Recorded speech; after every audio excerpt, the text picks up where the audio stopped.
அனைவருக்கும் வணக்கம். RR food production சேனலை சப்ஸ்கிரைப் பண்ணுங்கள். நோய் நாடி நோய் முதல் நாடி அது தணிக்கும் வாய்நாடி வாய்ப்பச்செயல் என்ற திருக்குறளுக்கிணங்க நாங்கள் ஃபுட் வெரைட்டி செஞ்சு தரோம். இன்றைக்கி நம்ம பிரண்டையை நிழலில் உணர்த்தி காய வச்சு இன்றைக்கி பிரண்டை இட்லி பொடி நம்ம செய்ய போகிறோம்.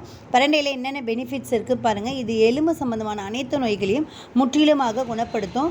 நம்ம குழந்தைகள் நிறைய பேருக்கு கால்சியம் குறைபாடு இருக்குது. 30 வயசுக்கு மேலே ஆனால் நமக்கே கால்சியம் குறைபாடு இருக்குது. கால்சியம் டேப்லெட் டெய்லி எடுத்துக்கிறாங்க. அந்த மாதிரி கால்சியம் டேப்லெட் எடுக்காமல் இந்த பிரண்டையில் வாரத்தில் ஒரு முறை இது மாதிரி நம்ம செஞ்சு சாப்பிட்றது மூலிமா இந்த டேப்லெட்லேருந்து நம்ம முற்றிலுமாக விடுபடலாம்.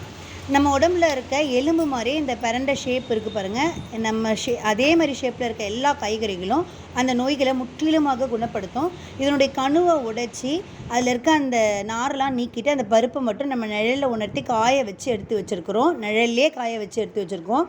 இப்போ நம்ம 1 கப் கடலைப்பருப்பு, 1 கப் உளுத்தம்பருப்பு, காஞ்ச மிளகாய் 20, கட்டி பெருங்காயம் ஒரு 10 கிராம், பூண்டு 1, மிளகு 1 டீஸ்பூன், ஜீரகம் 1 டீஸ்பூன், தேவையான அளவு உப்பு எல்லாத்தையும் எடுத்து நல்லா வறுத்து எடுத்து வச்சுருக்குறோம். பாருங்கள், ஒரு 10 கிராம் பெருங்காயம் அளவு எடுத்து எண்ணெயில் நல்லா பொரித்து எடுத்து வச்சுருக்கோம்.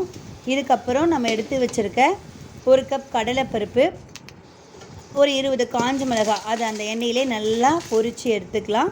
எதுவுமே தீஞ்சிடக்கூடாது. அப்போ அதனுடைய வாசம் மாறிடும். அப்போ தான் வாசனையாக இருக்கும். இந்த கடலைப்பருப்பை நல்லா பொன்னிறமாக வறுத்து எடுத்து வச்சுக்கோங்க.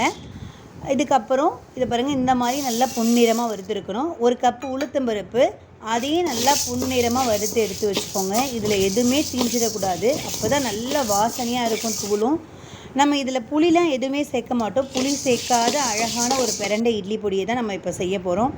தேவையான அளவு கொஞ்சம் எண்ணெய் ஊற்றி இங்கே பாருங்கள், நிழல்லே உணர்த்தி காய வச்சு எடுத்து வச்சுருக்கோம். அதனுடைய தோலெல்லாம் நீக்கிட்டு காய வச்சது இது. அது எண்ணெயில் அப்படியே பொரிச்சிடுங்க. நல்லா முருவலாக ஆகிடும். அதுக்கப்புறம் ஒரு பூண்டு அளவு எடுத்து நல்லா தோலோடையே நசுக்கி அதே எண்ணெயிலே நம்ம பொரிச்சிடுவோம். உங்களுக்கு தோல் வேணாலும் நீக்கிட்டு அதுக்கப்புறம் கூட சின்ன சின்னதாக பொடிசு பண்ணி நீங்கள் அதை வறுத்து எடுத்து வச்சுக்கலாம். 1 டீஸ்பூன் அளவுக்கு மிளகு, 1 டீஸ்பூன் அளவுக்கு ஜீரகம், ஒரு 1/4 டீஸ்பூன் அளவுக்கு வெந்தயம் அதை அப்படியே போட்டு நல்லா பொன்னிறமாக வறுத்து எடுத்து வச்சுக்கோங்க. இது நல்லா ஆறட்டும். இது ஆறின பிறகு இதை மிக்சியில் நல்லா அரைக்க போகிறோம். இங்கே பாருங்கள், தேவையான அளவு எல்லாத்தையுமே நம்ம எடுத்து நல்லா பொன்னிறமாக வறுத்து ஆற வச்சு வச்சுருக்கோம்.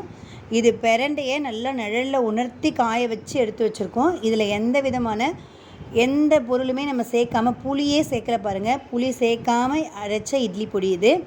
இப்போ மிளகு அந்த பருப்பு வகைகளை தவிர்த்து மீதி இருக்க காஞ்ச மிளகாய், பூண்டு, பிரண்டை, அது பெருங்காயம் எல்லாத்தையும் நல்லா மிக்சியில் ஃபஸ்ட்டு ஒரு பல்ஸ் மோடில் போட்டுக்கோங்க. அதுக்கப்புறம் அந்த பருப்பெல்லாம் எடுத்து போட்டு அதுக்கப்புறம் நீங்கள் அரைச்சிங்கன்னா நல்லா ஃபைன் பவுடராக அரைச்சிக்கலாம். ரொம்ப டேஸ்டியாக சுவையாக இருக்கும். இந்த மாதிரி இட்லி பொடி பிள்ளைங்களுக்கு செஞ்சு கொடுப்பது மூலிமா நம்ம கால்சியம் குறைபாட்டிலேருந்து முற்றிலுமாக நமக்கு அந்த நோயை குணப்படுத்த முடியும். நீங்கள் தோசை சுடும்போது கூட இந்த தூளை மேலே அப்படியே தூவி தூள் தோசையாக கூட எடுத்து தரலாம். குழந்தைங்க ரொம்ப விருப்பமாக சாப்பிடுவாங்க. இதை போல் பலவிதமான தூள் வெரைட்டிஸ் நாங்கள் செஞ்சு தரோம்.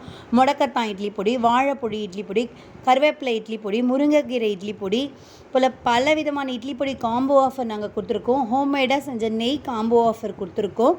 நாங்கள் ஹோம்மேடாக செய்கிறோம் நிறைய மசாலா ஐட்டம்ஸ். இந்த மசாலா பொடி எல்லாமே காம்போ ஆஃபர் கொடுத்துருக்கோம். உங்களுக்கு வேணும்னா கீழே இருக்க நம்பருக்கு ஆர்டர் ப்ளேஸ் பண்ணுங்கள். தேங்க்ஸ்.